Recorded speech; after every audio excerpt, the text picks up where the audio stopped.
Hello friends, कैसे हो? जी के 2020 यूट्यूब चैनल की एनसीईआरटी वीडियो सीरीज में आप सभी दोस्तों का हार्दिक स्वागत है। कल हमने इंडियन कॉन्स्टिट्यूशन एंड पॉलिटी में सुप्रीम कोर्ट के बारे में पढ़ा था। इसी टॉपिक को यह दूसरे पार्ट में हम कंटिन्यू करने जा रहे हैं, तो यह वीडियो आप लास्ट तक देखें। लास्ट में कमेंट सेक्शन में जरूर बताना कि आपको यह वीडियो कैसा लगा। चलिए बिना वक्त गवाए स्टार्ट करें। तो आज हम स्टार्ट करते हैं न्यायाधीशों को हटाए जाने की प्रक्रिया। दोस्तों, सुप्रीम कोर्ट के न्यायाधीश को या मुख्य न्यायमूर्ति को पद से कैसे हटाया जा सकता है, महाभियोग कैसे चलाया जाता है, पूरी प्रक्रिया को हम इस वीडियो में समझने वाले हैं। तो देखो, अनुच्छेद 124(4) में न्यायाधीशों को हटाए जाने की प्रक्रिया संक्षेप में बताई गई है। इसके अलावा अनुच्छेद 124(5) में कहा गया है कि संसद विधि द्वारा न्यायाधीशों को हटाए जाने से संबंधित प्रक्रिया का उपबंध कर सकेगी। दोस्तों, महाभियोग कहां चलाया जा सकता है? संसद के किसी भी सदन में यह महाभियोग की प्रक्रिया है वो शुरू की जा सकती है, और यह प्रावधान संविधान के अनुच्छेद 124(5) में किया गया है। एक बार फिर से देखो कि अनुच्छेद 124(4) में न्यायाधीशों को हटाए जाने की प्रक्रिया संक्षेप में बताई गई है। इसके अलावा अनुच्छेद 124(5) में कहा गया है कि संसद विधि द्वारा न्यायाधीशों को हटाए जाने से संबंधित प्रक्रिया का उपबंध कर सकेगी। चलिए, जो बात मैंने आपको बताई इनसे रिलेटेड एक क्वेश्चन आपकी स्क्रीन पर है। न्यायाधीशों को हटाए जाने से संबंधित प्रक्रिया का उपबंध कौन कर सकेगा? क्या दोस्तों, न्यायाधीशों को हटाए जाने से संबंधित प्रक्रिया का उपबंध कौन कर सकेगा? तो हमारे देश की संसद कर सकेगी। सही आंसर है ऑप्शन सी। और संसद ने अपनी इस शक्ति का प्रयोग करते हुए न्यायाधीश जांच अधिनियम 1968 यानी कि जजेस इंक्वायरी एक्ट 1968 पारित किया है। अनुच्छेद 124(4) तथा इस अधिनियम को मिलाकर पढ़े तो महाभियोग की प्रक्रिया जो है वो मैं आगे आपको बताने वाला हूं। लेकिन याद रखो कि संसद ने अपनी इस शक्ति का प्रयोग करते हुए न्यायाधीश जांच अधिनियम 1968 यानी कि जजेस इंक्वायरी एक्ट 1968 पारित किया है, और अनुच्छेद 124(4) तथा इस अधिनियम को मिलाकर पढ़े तो महाभियोग की जो प्रक्रिया है वो अब हम समझते हैं। लेकिन एक सिंपल सा क्वेश्चन भी याद रख लो कि न्यायाधीश जांच अधिनियम यानी कि जजेस इंक्वायरी एक्ट कब पारित किया गया? दोस्तों, आपने वर्ष याद रख लिया? आपका ध्यान स्क्रीन पर था? ओके, सही आंसर है 1968 में न्यायाधीश जांच अधिनियम पारित किया गया। कब? 1968 में। और दोस्तों, अब महाभियोग की प्रक्रिया की बात करें तो सबसे पहले संसद के किसी भी सदन में न्यायाधीश को हटाए जाने का प्रस्ताव पेश किया जाता है। क्या दोस्तों? चाहे राज्यसभा हो या लोकसभा, किसी भी सदन में सुप्रीम कोर्ट के न्यायाधीश को हटाए जाने की प्रक्रिया प्रारंभ की जा सकती है। शर्त यह है कि ऐसा प्रस्ताव यदि लोकसभा में पेश किया जाता है तो 100 सदस्यों और राज्यसभा में पेश किया जाता है तो 50 सदस्यों के हस्ताक्षर के साथ ही अध्यक्ष या सभापति को दिया जा सकता है। दोस्तों, महत्वपूर्ण प्रावधान यह है कि कोई भी सदन में न्यायाधीश को हटाए जाने की प्रक्रिया प्रारंभ की जा सकती है, लेकिन यदि लोकसभा में है तो लोकसभा में कितने? 100 सदस्य, और राज्यसभा में है तो 50 सदस्यों के हस्ताक्षर के साथ अध्यक्ष या सभापति को दिया जा सकता है। चलिए बताइए, सुप्रीम कोर्ट के न्यायाधीश को हटाए जाने का प्रस्ताव लोकसभा में कितने सदस्यों के हस्ताक्षर के साथ ही अध्यक्ष को दिया जा सकता है? दोस्तों, लोकसभा है ना, लोकसभा तो कितने सदस्य? 100। सही आंसर है ऑप्शन सी। और दोस्तों, राज्यसभा है तो आपको याद रख लेना है 50 सदस्यों के हस्ताक्षर के साथ यह प्रस्ताव सभापति, और राज्यसभा के सभापति कौन होते हैं? दोस्तों, उपराष्ट्रपति। ओके, अध्यक्ष या सभापति को निर्णय करना होता है कि प्रस्ताव स्वीकार किए जाने योग्य है या नहीं, और इस संबंध में वह ऐसे व्यक्तियों से परामर्श कर सकता है जिन्हें वह इसके लिए ठीक समझे तथा उपयुक्त सामग्री और तथ्यों पर भी विचार कर सकता है। और यदि वह तय करता है कि प्रस्ताव स्वीकार किए जाने योग्य नहीं है तो प्रस्ताव वही खत्म हो जाता है। क्या अध्यक्ष या सभापति को निर्णय करना होता है कि प्रस्ताव स्वीकार किए जाने योग्य है या नहीं, और इस संबंध में वह ऐसे व्यक्तियों से परामर्श कर सकता है जिन्हें वह इसके लिए ठीक समझे तथा उपयुक्त सामग्री और तथ्यों पर भी विचार कर सकता है। और यदि वह तय करता है कि प्रस्ताव स्वीकार किए जाने योग्य नहीं है तो प्रस्ताव वहीं खत्म हो जाता है। चलिए बताइए, सुप्रीम कोर्ट के न्यायाधीश पर महाभियोग चलाने का प्रस्ताव स्वीकार किए जाने योग्य है या नहीं, यह निर्णय कौन करता है? दोस्तों, यह निर्णय करता है सदन का सदस्य, सदन का अध्यक्ष, यानी कि लोकसभा का अध्यक्ष या राज्यसभा का सभापति। तो सही आंसर है लोकसभा का अध्यक्ष या राज्यसभा का सभापति, यानी कि बी या सी कोई में से एक सदन में यह प्रक्रिया प्रारंभ की जा सकती है। तो सही आंसर बनता है ऑप्शन डी। और यदि अध्यक्ष या सभापति प्रस्ताव स्वीकार कर लेता है तो उसे 3 व्यक्तियों की समिति गठित करनी होती है। क्या दोस्तों, यदि अध्यक्ष या सभापति प्रस्ताव स्वीकार कर लेता है तो उसे 3 व्यक्तियों की समिति गठित करनी होती है। यह 3 व्यक्ति कौन होंगे? तो जिनमें पहला सर्वोच्च न्यायालय का मुख्य न्यायमूर्ति या अन्य न्यायाधीश जो वरिष्ठ है, सीनियर है, ओके। दूसरा किसी उच्च न्यायालय का मुख्य न्यायमूर्ति, तथा तीसरा एक पारंगत विधिवेत्ता। क्या दोस्तों, एक पारंगत विधिवेत्ता। यह तीनों व्यक्तियों की एक समिति बनती है। तीनों के नाम यानी कि पोजीशन याद रख लीजिए। एक है मुख्य न्यायमूर्ति या अन्य न्यायाधीश, दूसरा है किसी उच्च न्यायालय का मुख्य न्यायमूर्ति, और तीसरा है एक परंपरागत विधिवेत्ता। तो यह तीनों की एक समिति यह जांच करती है, और इस समिति को यह जांच करनी होती है कि उक्त न्यायाधीश कदाचार का दोषी है या असमर्थता से ग्रस्त है या नहीं। दोस्तों, इसी तरह जांच की जा सकती है। चलिए बताइए, आपका ध्यान स्क्रीन पर है ना? Okay, very nice. Supreme court के न्यायाधीश पर महाभियोग चलाए जाने पर जांच के लिए कितने व्यक्तियों की समिति गठित की जाती है? बताइए आंसर, कितने व्यक्तियों की समिति गठित की जाती है? ओके, 3 व्यक्तियों की। सही आंसर है ऑप्शन बी। ओके दोस्तों, सही आंसर है ऑप्शन बी। और यदि समिति इस निष्कर्ष पर पहुंचती है कि न्यायाधीश न तो कदाचार का दोषी है और न ही असमर्थ, तो यह प्रक्रिया यहीं समाप्त हो जाती है। किंतु यदि समिति उसे कदाचार का दोषी या असमर्थ पाती है तो मूल प्रस्ताव के साथ समिति की रिपोर्ट उसी सदन में पेश की जाती है जहां प्रस्ताव शुरू हुआ था। चाहे दोस्तों लोकसभा में यह प्रस्ताव शुरू हुआ है तो दोस्तों यहां प्रस्ताव के साथ यह तीनों व्यक्तियों की समिति अपनी रिपोर्ट लोकसभा में पेश करेगी। लेकिन यदि यह प्रक्रिया राज्यसभा में स्टार्ट हुई है तो दोस्तों राज्यसभा के सभापति को यह समिति प्रस्ताव के साथ अपनी रिपोर्ट पेश करेगी। समझ में आ गया? ओके। तो यदि समिति इस निष्कर्ष पर पहुंचते हैं कि न्यायाधीश न तो कदाचार का दोषी है और न ही असमर्थ, तो यह प्रक्रिया यही समाप्त हो जाती है। किंतु यदि समिति उसे कदाचार का दोषी या असमर्थ पाती है तो मूल प्रस्ताव के साथ समिति की रिपोर्ट उसी सदन में पेश की जाती है जहां यह प्रस्ताव शुरू हुआ था। और इस प्रस्ताव के पारित होने की शर्त है कि इसे दोनों सदन अलग अलग पारित करें। क्या दोस्तों? राज्यसभा और लोकसभा दोनों सदन अलग अलग पारित करें, और दोनों सदनों में यह प्रस्ताव सदन की कुल सदस्य संख्या के बहुमत तथा उपस्थित व मतदान करने वाले सदस्यों के 2/3 बहुमत द्वारा यह प्रस्ताव पारित होना चाहिए, तो भी महाभियोग की प्रक्रिया आगे बढ़ सकती है। राष्ट्रपति के पास जाएंगे।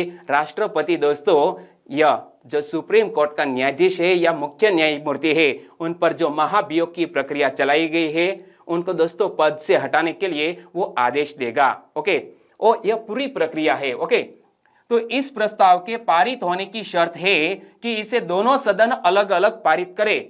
दोनों सदनों में यह प्रस्ताव सदन की कुल सदस्य संख्या के बहुमत तथा उपस्थित व मतदान करने वाले सदस्यों के 2/3 बहुमत द्वारा पारित होना चाहिए।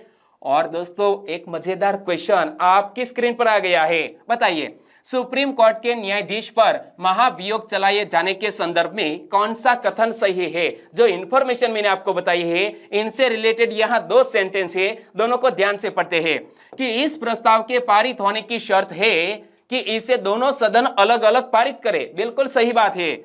और महाभियोग का प्रस्ताव दोनों सदन में मतदान करने वाले सदस्यों के 2/3 बहुमत द्वारा पारित होना चाहिए, या कुल सदस्य संख्या के दोस्तों बहुमत से पारित होना चाहिए। यह बात भी सही है, तो हमारा सही आंसर बन जाता है 1 और 2, दोनों सेंटेंस बिल्कुल सही है। और इसके बाद दोनों सदन पारित किए गए प्रस्ताव को राष्ट्रपति के पास भेजते हैं तथा राष्ट्रपति न्यायाधीश को पद से हटाए जाने का आदेश जारी करते हैं। कौन? हमारे देश के राष्ट्रपति न्यायाधीश को पद से हटाए जाने का आदेश जारी करते हैं। और अनुच्छेद 124(4) में एक शर्त यह भी दी गई है कि यह सारी प्रक्रिया संसद के एक ही सत्र में पूरी होनी चाहिए। हालांकि सर्वोच्च न्यायालय ने वी रामास्वामी से जुड़े मामले में निर्धारित किया है कि यदि न्यायाधीश के हटाए जाने की प्रक्रिया के दौरान लोकसभा भंग हो जाती है तो भी यह संकल्प व्यपगत यानी कि लैप्स नहीं होता है। क्या दोस्तों? लोकसभा भंग हो जाती है तो भी यह महाभियोग का जो प्रस्ताव है वो लैप्स यानी कि व्यपगत नहीं होता है ना। बढ़िया सी बात। ओके, एक बार फिर से देखो कि अनुच्छेद 124(4) में एक शर्त यह भी दी गई है कि यह सारी प्रक्रिया संसद के एक ही सत्र में पूरी होनी चाहिए। हालांकि सर्वोच्च न्यायालय में वी रामास्वामी से जुड़े मामले में निर्धारित किया गया है कि यदि न्यायाधीश से हटाए जाने की प्रक्रिया के दौरान लोकसभा भंग हो जाती है तो भी यह संकल्प व्यपगत यानी कि लैप्स नहीं होता है। और अभी तक के भारत के संवैधानिक इतिहास में किसी भी न्यायाधीश को उपयुक्त प्रक्रिया द्वारा हटाया नहीं गया है, यानी कि सुप्रीम कोर्ट के एक भी न्यायाधीश को महाभियोग की प्रक्रिया से हटाया नहीं गया है। यह भारत का संविधान है, यह भारत देश का न्याय तंत्र है, न्यायपालिका है। चलिए आंसर दीजिए कि यदि न्यायाधीश के हटाए जाने की प्रक्रिया के दौरान लोकसभा भंग हो जाती है लोकसभा भंग हो जाती है तो भी यह संकल्प व्यपगत नहीं होता है, यह संकल्प लैप्स नहीं होता है। सही आंसर है ऑप्शन बी। और भारत के संवैधानिक इतिहास में कितने न्यायाधीशों को महाभियोग प्रक्रिया द्वारा हटाया गया है? बताइए, कितने न्यायाधीशों को महाभियोग प्रक्रिया द्वारा हटाया गया है? एक भी को नहीं, यानी कि 0। सही आंसर है ऑप्शन डी। और सर्वोच्च न्यायालय का कार्यक्षेत्र तथा शक्तियों की बात करें, क्या सर्वोच्च न्यायालय का क्षेत्राधिकार तथा शक्तियों की बात करें तो सर्वोच्च न्यायालय अमेरिका के सुप्रीम कोर्ट की तरह ही परिसंघीय न्यायालय यानी कि फेडरल कोर्ट, मूल अधिकारों का संरक्षक तथा संविधान का अंतिम व्याख्याकार है। क्या दोस्तों? हमारा भारत देश का संविधान है वो अमेरिका के सुप्रीम कोर्ट की तरह परिसंघीय न्यायालय यानी कि फेडरल कोर्ट और मूल अधिकारों का संरक्षक तथा संविधान का अंतिम व्याख्याकार है, जबकि इंग्लैंड के हाउस ऑफ लॉर्ड्स की न्यायिक समिति या सर्वोच्च न्यायालय की तरह यह देश की सभी सिविल और आपराधिक यानी कि क्रिमिनल मामलों में अपील का अंतिम न्यायालय भी है। दोस्तों, सिविल और क्रिमिनल दोनों मामलों में अपील का अंतिम न्यायालय है हमारे देश की सुप्रीम कोर्ट। एक बार फिर से देखो कि सर्वोच्च न्यायालय का क्षेत्राधिकार तथा शक्तियों की बात कर रहे हैं तो सर्वोच्च न्यायालय अमेरिका के सुप्रीम कोर्ट की तरह परिसंघीय न्यायालय यानी कि फेडरल कोर्ट, मूल अधिकारों का संरक्षक तथा संविधान का अंतिम व्याख्याकार है, जबकि इंग्लैंड के हाउस ऑफ लॉर्ड्स की न्यायिक समिति या सर्वोच्च न्यायालय की तरह यह देश के सभी सिविल और आपराधिक मामलों में अपील का अंतिम न्यायालय भी है हमारी सुप्रीम कोर्ट। और वह राष्ट्रपति को परामर्श यानी कि कंसल्टेशन देने की शक्ति भी रखता है, जो इसे उपयुक्त दोनों यानी कि अमेरिका और ब्रिटेन दोनों न्यायालयों से अलग करती है। क्या दोस्तों? हमारे देश के राष्ट्रपति यदि चाहे तो सुप्रीम कोर्ट के न्यायाधीशों का परामर्श ले सकते हैं और यही जो प्रक्रिया है वो अमेरिका और ब्रिटेन की जो न्यायपालिका है उनसे हमारे भारत देश की न्यायपालिका को अलग करती है। चलिए बताइए, भारत के संविधान का अंतिम व्याख्याकार कौन है? ऐसा क्वेश्चन पूछ लिया जाए तो सिंपल सा आंसर है कि भारत के संविधान का अंतिम व्याख्याकार हमारे देश का सर्वोच्च न्यायालय यानी कि सुप्रीम कोर्ट ही है। राष्ट्रपति, संसद या संविधान सभा के दस्तावेज नहीं है। कौन है? सर्वोच्च न्यायालय। सर्वोच्च न्यायालय के क्षेत्राधिकार या अधिकारिता तथा शक्तियों को निम्नलिखित वर्गों में बांटा जा सकता है। क्या सर्वोच्च न्यायालय के क्षेत्राधिकार या अधिकारिता तथा शक्तियों को निम्नलिखित वर्गों में बांटा जा सकता है। तो पहला है मूल या आरंभिक अधिकारिता। मूल या आरंभिक क्षेत्राधिकार का अर्थ यह है कि इन मामलों में किसी वाद यानी कि लिटिगेशन की शुरुआत सर्वोच्च न्यायालय में ही हो सकती है और संविधान के अनुच्छेद 131 में इसकी चर्चा की गई है। क्या? यह मूल या आरंभिक अधिकारिता। तो मूल या आरंभिक क्षेत्राधिकार का अर्थ है कि इन मामलों में किसी वाद यानी कि लिटिगेशन की शुरुआत सर्वोच्च न्यायालय में ही हो सकती है और संविधान के अनुच्छेद 131 में इसकी चर्चा की गई है। और मूल क्षेत्राधिकार के अंतर्गत सर्वोच्च न्यायालय 3 तरह के मामलों की सुनवाई करता है। कितने?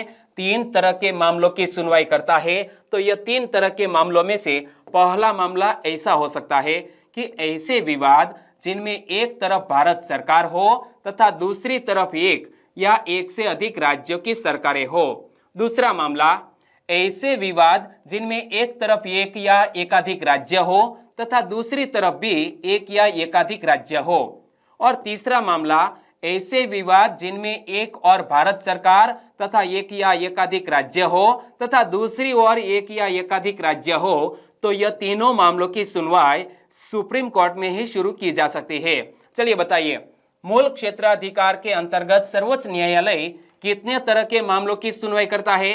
तो तीनों मामलों की बात मैंने आपको बताई और आपको समझ में भी आ गई। आगे बात करें तो अनुच्छेद 131 में संकेत किया गया है कि मूल क्षेत्राधिकार के क्या क्या अपवाद होंगे और ऐसे अपवाद मैं आपको बता रहा हूं कि कोई भी नागरिक इस अनुच्छेद के तहत केंद्र या राज्य सरकार के विरुद्ध मुकदमा नहीं चला सकता। क्या दोस्तों? संविधान के अनुच्छेद 131 के अनुसार कोई भी नागरिक यह केंद्र या राज्य सरकार के विरुद्ध मुकदमा नहीं चला सकता।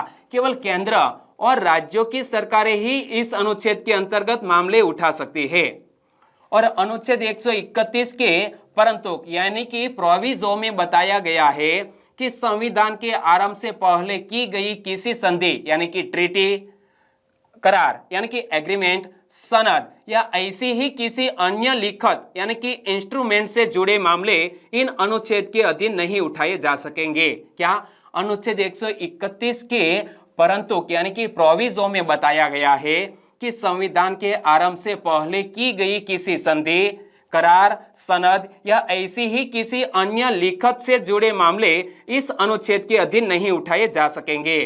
तो इसके अतिरिक्त अनुच्छेद 262 के अंतर्गत अंतरराज्य जल आयोग क्या इंटर स्टेट वाटर कमीशन को निर्दिष्ट किया गया मामला अनुच्छेद 131 का विषय नहीं है। आगे बात करें तो दोस्तों रीट अधिकारिता, क्या? रीट ज्यूरिडिक्शन।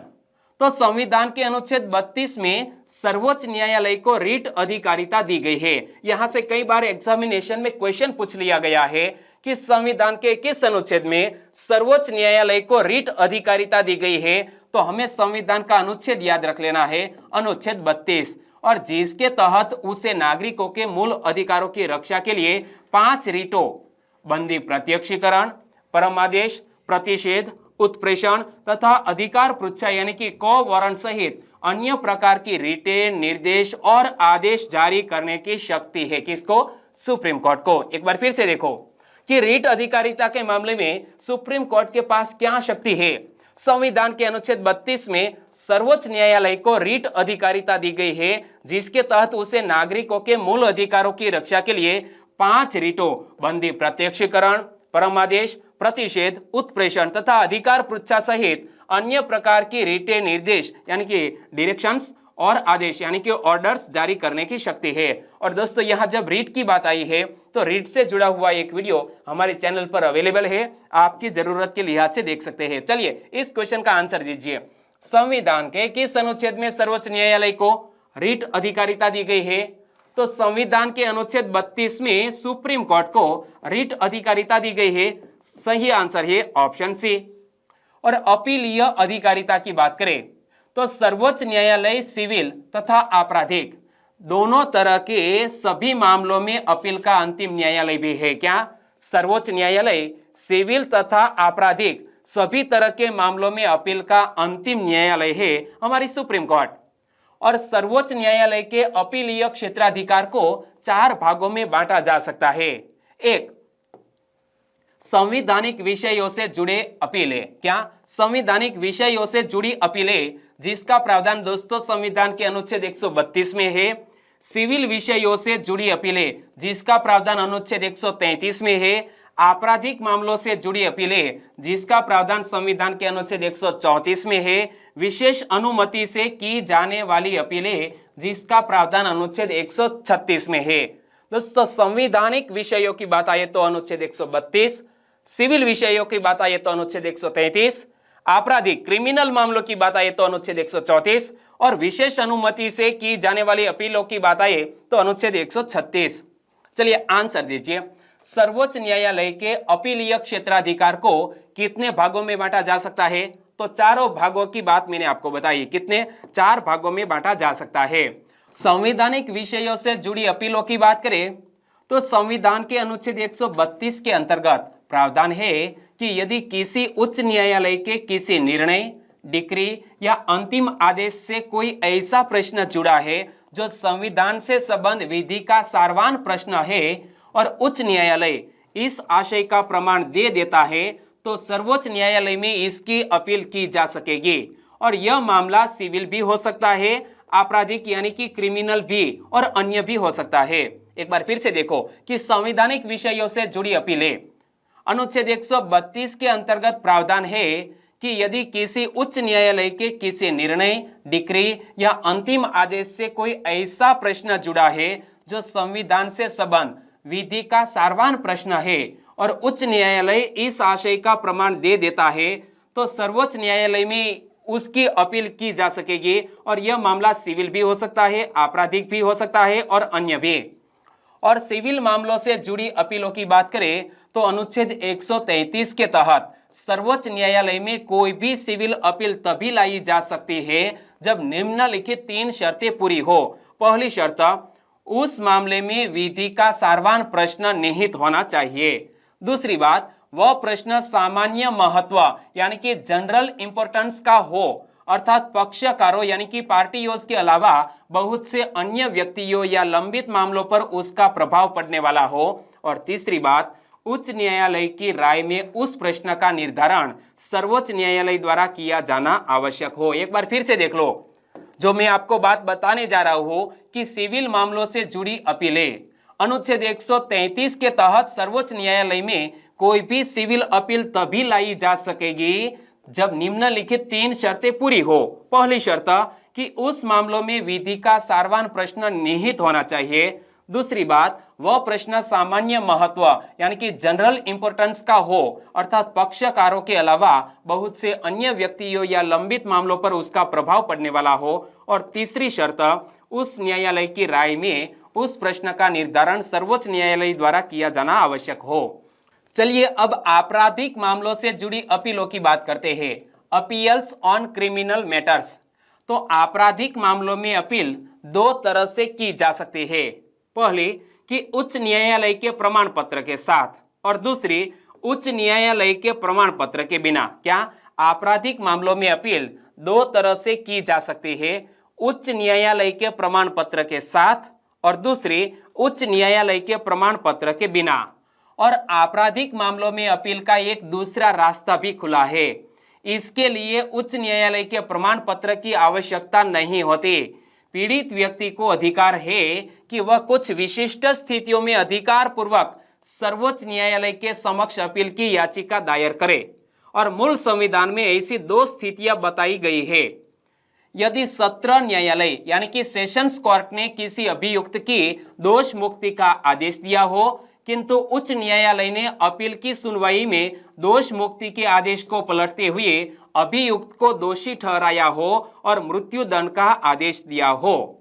और यदि उच्च न्यायालय ने किसी अधीनस्थ न्यायालय यानी कि सबऑर्डिनेट कोर्ट में चल रहे किसी मामले को विचार के लिए अपने पास मंगवा लिया हो और उस मामले में अभियुक्त को दोषी ठहराते हुए मृत्यु दंड का आदेश दिया हो। एक बार फिर से देख ले कि आपराधिक मामलों में अपील का एक दूसरा रास्ता भी खुला है। इसके लिए उच्च न्यायालय के प्रमाण पत्र की आवश्यकता नहीं होती। पीड़ित व्यक्ति को अधिकार है कि वह कुछ विशिष्ट स्थितियों में अधिकार पूर्वक सर्वोच्च न्यायालय के समक्ष अपील की याचिका दायर करे। मूल संविधान में ऐसी 2 स्थितियां बताई गई थी। यदि सत्र न्यायालय यानी कि सेशंस कोर्ट ने किसी अभियुक्त की दोष मुक्ति का आदेश दिया हो, किंतु उच्च न्यायालय ने अपील की सुनवाई में दोष मुक्ति के आदेश को पलटते हुए अभियुक्त को दोषी ठहराया हो और मृत्युदंड का आदेश दिया हो। और दोस्तों आगे मैंने एक और बात बताई थी कि यदि उच्च न्यायालय ने किसी अधीनस्थ न्यायालय यानी कि सबऑर्डिनेट कोर्ट में चल रहे किसी मामले को विचार के लिए अपने पास मंगवा लिया हो और उस मामले में अभियुक्त को दोषी ठहराते हुए मृत्युदंड का आदेश दिया हो और शेष किसी भी परिस्थितियों में अधिकार के रूप में अपील नहीं की जा सकती है। उदाहरण के लिए यदि सत्र न्यायालय द्वारा दिए गए मृत्युदंड के आदेश को उच्च न्यायालय ने बरकरार रखा हो या उम्र कैद में बदल दिया हो या अभियुक्त को निर्दोष घोषित करते हुए मुक्त कर दिया हो, तो ऐसे मामलों में उच्च न्यायालय के प्रमाण पत्र के बिना सर्वोच्च न्यायालय में अपील नहीं की जा सकती। ओके।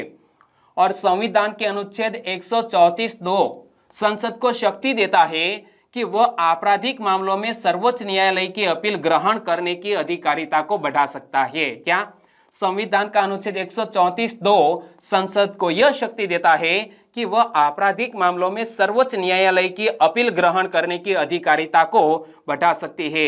यानी कि दोस्तों संसद को सुप्रीम कोर्ट की पावर बढ़ाने का अधिकार है, लेकिन सुप्रीम कोर्ट की पावर को घटाने का अधिकार नहीं है। बताइए, आपराधिक मामलों में सर्वोच्च न्यायालय की अपील ग्रहण करने की अधिकारिता को कौन बढ़ा सकता है? दोस्तों सुप्रीम कोर्ट की यह आपराधिक मामलों में जो पावर है वो बढ़ाने की शक्ति संसद के पास है, लेकिन घटाने की शक्ति संसद के पास नहीं है। और संसद इस अधिकारिता को सिर्फ बढ़ा सकती है, कम नहीं कर सकती। मैंने बताया ना कि यह अधिकारिता को सिर्फ बढ़ा सकती है, संसद कम नहीं कर सकती। और इस अधिनियम के माध्यम से सर्वोच्च न्यायालय की अधिकारिता में विस्तार किया गया है। इसके तहत 2 अन्य स्थितियों में पीड़ित पक्ष को प्रमाण पत्र के बिना सर्वोच्च न्यायालय में अपील करने का अधिकार दिया गया है। तो एक कि यदि सत्र न्यायालय यानी कि सेशंस कोर्ट ने किसी अभियुक्त को दोष मुक्त किया हो, किंतु उच्च न्यायालय ने अपील की सुनवाई में अभियुक्त को दोषी ठहराते हुए उम्र कैद या कम से कम 10 वर्षों के कारावास की सजा सुनाई हो। और दूसरी बात कि यदि उच्च न्यायालय ने किसी अधीनस्थ न्यायालय यानी कि सबऑर्डिनेट कोर्ट से कोई मुकदमा अपने पास मंगवा लिया हो और अभियुक्त को दोषी ठहराते हुए उम्र कैद या कम से कम 10 वर्षों के कारावास की सजा सुनाई हो। आगे दोस्तों विशेष अनुमति की अपीलों की बात करें। क्या अपील्स बाय स्पेशल लीव? तो अभी तक हमने देखा कि अनुच्छेद 132 में संवैधानिक विषयों, अनुच्छेद 133 में सिविल मामलों और अनुच्छेद 134 में आपराधिक मामलों से जुड़ी अपीलों का प्रावधान है। और अनुच्छेद 136 का उद्देश्य उन विषयों पर अपील की शक्ति देना है जो या तो इन तीनों में शामिल न हो पाए हो या कोई अन्य विशिष्ट परिस्थिति बन गई हो। एक अर्थ में यह शक्ति सर्वोच्च न्यायालय के पास अपील ग्रहण करने की अवशिष्ट शक्ति के रूप में है। तो यहाँ दोस्तों हम सुप्रीम कोर्ट के पास जो पावर है, शक्ति है, अधिकारिता है, उनकी बात की। सुप्रीम कोर्ट को लेकर तीसरा पार्ट भी आने वाला है। और दोस्तों हमारे राज्यों की हाई कोर्ट है, उनसे जुड़ा हुआ चौथा पार्ट भी बन सकता है। सभी की बात हम करने वाले हैं। तो यह सीरीज में आप बने रहिए लास्ट तक वीडियो देखने के लिए। Thank you so much. और वीडियो वाकई में आपको अच्छा लगा है तो फेसबुक, व्हाट्सएप या टेलीग्राम के जरिए इस वीडियो की लिंक शेयर करना मत भूलिएगा। बस छोटी सी उम्मीद के साथ वीडियो खत्म करते हैं, फिर मिलेंगे इसी पार्ट में कल। तब तक के लिए टेक केयर एंड जय हिंद।